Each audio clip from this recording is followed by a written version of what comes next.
Merhaba,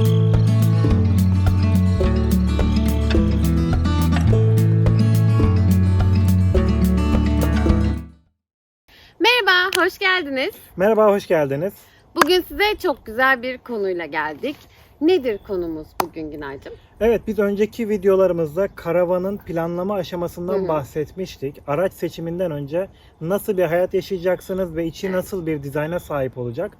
Bunlara karar verilmesi gerekiyor demiştik. Bunlara karar verdik diyelim. Verdikten sonra ne yapacaksınız? Araç seçimi. Günay bugün çok güzel dersine çalıştı.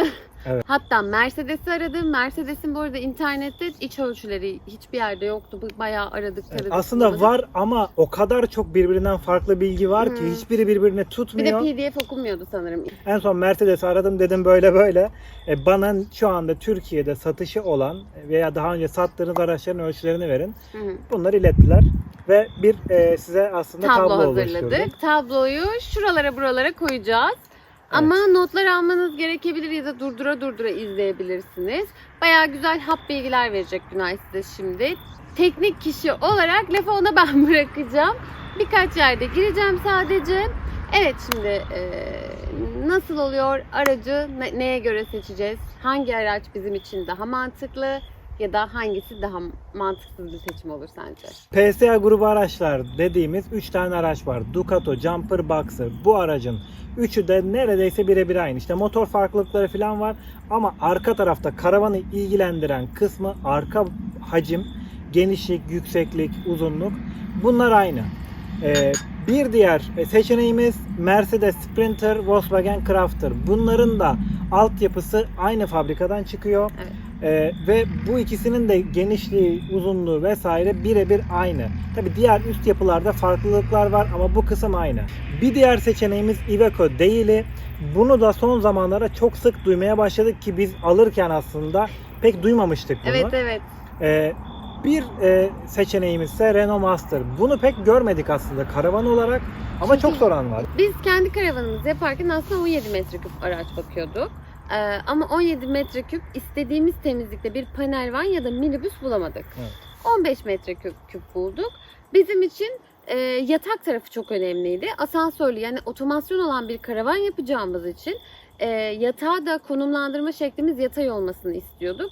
Biz ölçülere baktığımızda bizi kurtarıyordu. Hani bu sizi kurtarmayabilir. Orada birazcık boy farkları, vücut, ne kadar rahat bir yatak istiyorsunuz vesaire. O zaman 1.80'in üzerinde olacak bu yatak kısmı. Zaten bu PCR grubunun içerisi 1.87. Ha bir de biz mutfak tezgahını çok normalden bir 5 santim en azından daha geniş tutmak istiyorduk. Ev tezgahıyla bizim karavandaki tezgahın boyutları genişliği aynı. Evet, 60 santim tezgah genişliği var.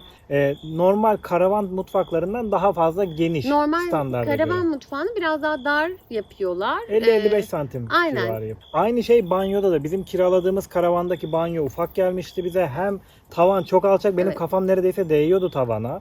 Hem de çok dardı. Biz dedik ki kendi yapacağımız karavanda bu bizim için önemli. Banyoyu olabilen en büyük genişlikte, tabi arabaya da uyacak en büyük genişlikte yapacağız dedik.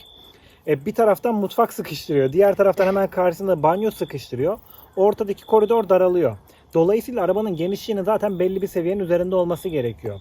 Biz bu noktada baktık, en yüksek genişlik Ducato, Jumper, Boxer, PSA grubu araçlarda var.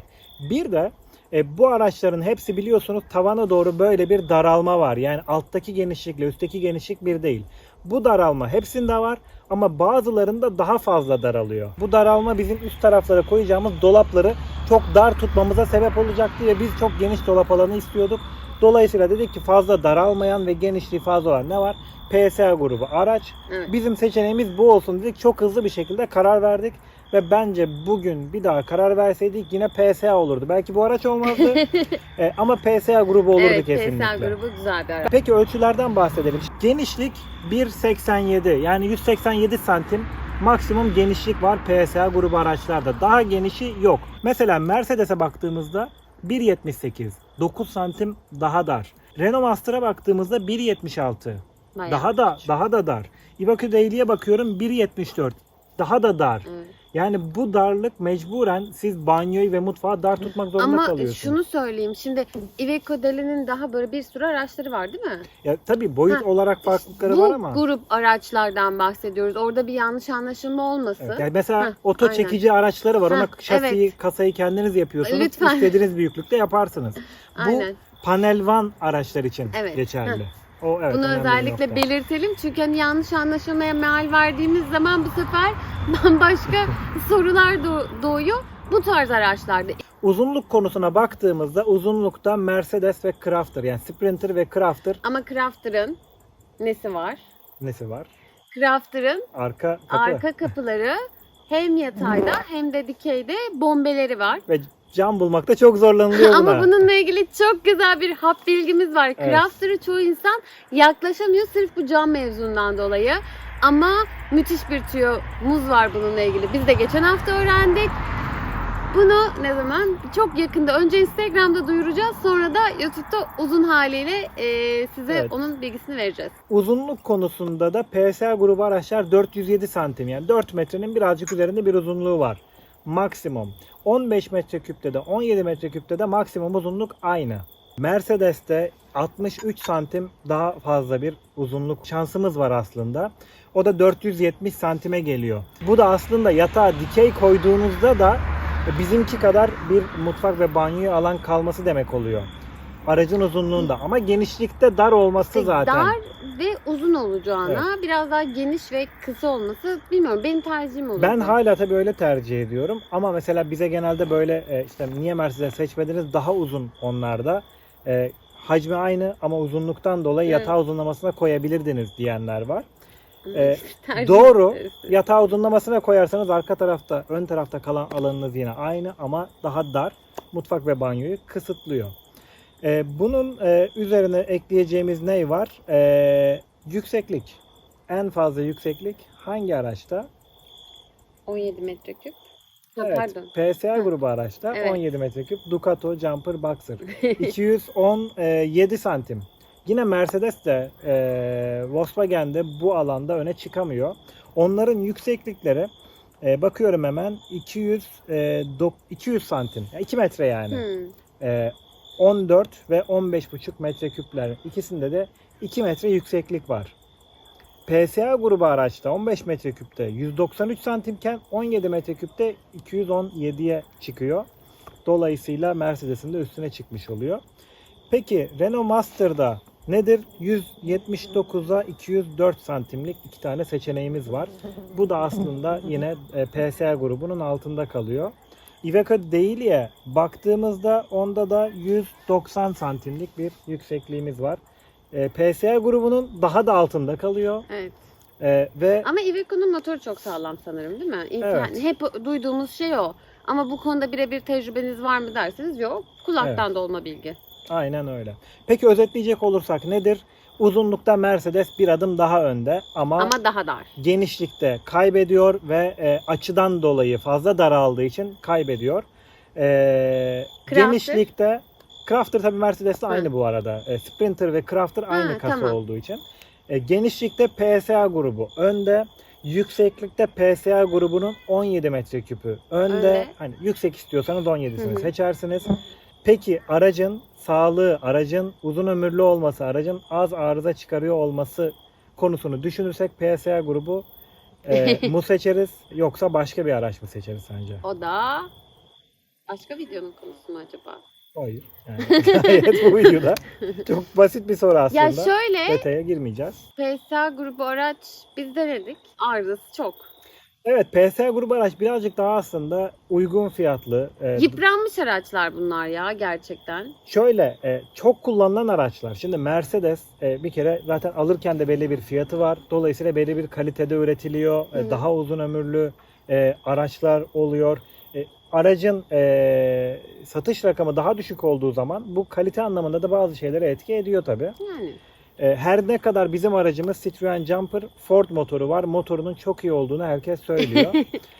Ama yine de benim çok duyduğum bir şey en azından Mercedes ve Crafter araçların bu PSA grubundan bir adım daha önde olduğu, daha az arıza çıkardığı yönünde. Ama şu var, Örneğin bir Ducato alırsanız masraflarınız çok daha az oluyor.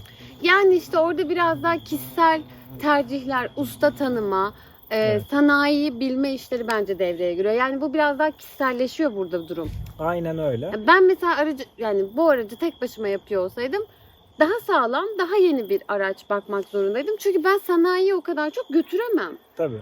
Şu ikisi arasında mesela kaldık diyen çok oluyor. Sprinter mı, Crafter mı? Şimdi bunların ikisine baktığımızda da yine benim şahsi olarak bir tecrübem yok ama ciddi anlamda araştırdım. İnsanların genelde söylediği Crafter birazcık daha uygun fiyatlı, Sprinter'la aynı fabrikadan çıktığı için ben uygun fiyatlısını tercih ederim diyorlar. Tabii ki üst yapısı farklı. Bunu söylemek lazım. Altyapı, kasa vesaire aynı fabrikadan çıkıyor. Ama Mercedes'in bakım ihtiyacı daha az. Daha uzun kilometrede bakım gerektiriyor ve bakım maliyetleri Crafter'a göre Sprinter'ın daha düşük. Onu bilmiyordum. Evet, Hep ilginç bir şekilde birkaç kullanıcının yazdığı şeyleri okudum ben de. Rakamlar belirtmişler. İşte 100.000 kilometredeki bakımların maliyetleri, hangi bakım gerektirir ve maliyeti nedir diye. Crafter'ın daha fazla. Eğer Sprinter alırsanız daha uzun süre bakımsız kullanabilirsiniz. Bakımına da daha az masraf yaparsınız. Ama alırken daha fazla para verirsiniz. Yani seçenekler önünüze serildi. Artık size bu seçeneklerden birini seçip hayallerinize doğru koşmak kaldı. Aynen öyle. Bu videoyu burada bitiriyor muyuz artık? Bu videoyu artık burada bitireceğiz. Şimdi aracımızı da seçtik diyeceğiz. Bundan sonra bu aracın içerisinin yapımı kısmını aslında birazcık daha geçeceğiz. Evet, şimdi en cafcaflı yere geldik aslında. Şimdilik bizden bu kadar. Evet. Bir sonraki videoda görüşmek üzere o zaman. Evet, abone olmayı unutmayın arkadaşlar. Yorumlarınızı bekliyoruz. Görüşürüz. Hoşçakalın.